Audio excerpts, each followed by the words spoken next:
Combine Apple, Google, Amazon, and Microsoft. Take their total market value, their combined employee count, and their global influence, and put it all in one bucket. The Dutch East India Company was worth more. In today's money, it reached over $8.2 trillion. Beyond its wealth, the VOC held legal rights typically reserved for nations.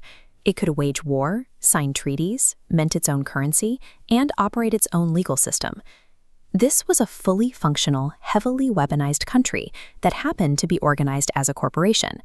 It serves as a historical test case for what happens when a sovereign state answers exclusively to a mandate for maximum profit.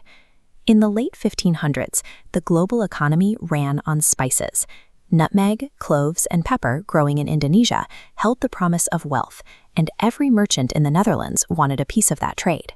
Because dozens of competing Dutch ships arrived in Asia at once, they outbid each other, sending the purchase cost up. Then, returning to Europe, they undercut each other, crashing the sale price and destroying their profit margins. In 1602, the Dutch government stepped in to end this volatility. They ordered these competing merchants to merge into a single, unified entity, the VOC. The government handed this new mega company a 21-year charter, granting exclusive rights to all Asian sea trade.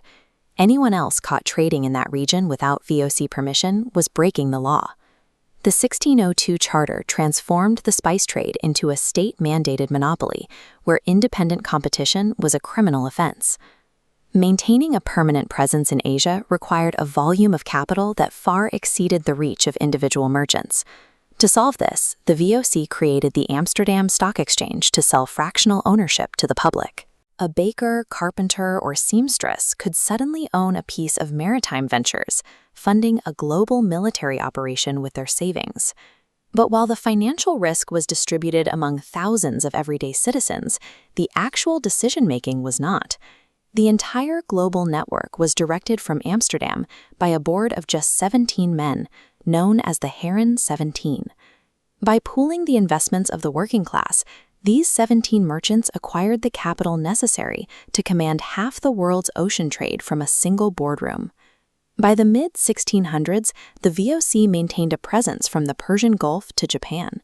They operated 150 merchant ships, 40 dedicated warships, employed 50,000 people, and fielded a private army of 10,000 soldiers. This scale of operation translated into consistent returns for investors. At its peak, the VOC paid a 40%. These staggering profit margins were strictly enforced through the systemic application of brutal military force, rather than competitive pricing.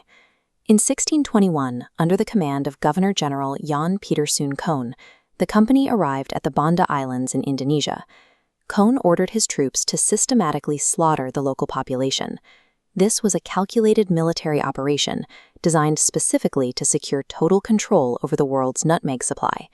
The dividends flowing back to Amsterdam were paid for in blood. When a business model relies on strict monopolies, violence becomes an acceptable operating expense. Running a private military empire eventually takes a toll. By the late 1700s, the VOC was struggling under the financial weight of its own administrative and military costs. In a single year, maintaining the army alone cost the company over 12 million guilders. Internal corruption finished them off. The official salary for a VOC governor-general was roughly 14,000 guilders. Yet officials routinely returned to the Netherlands with personal fortunes upwards of 10 million guilders through illegal side trading. Drowning in debt and unchecked corruption, the world's largest corporation dissolved in bankruptcy on January 1, 1800.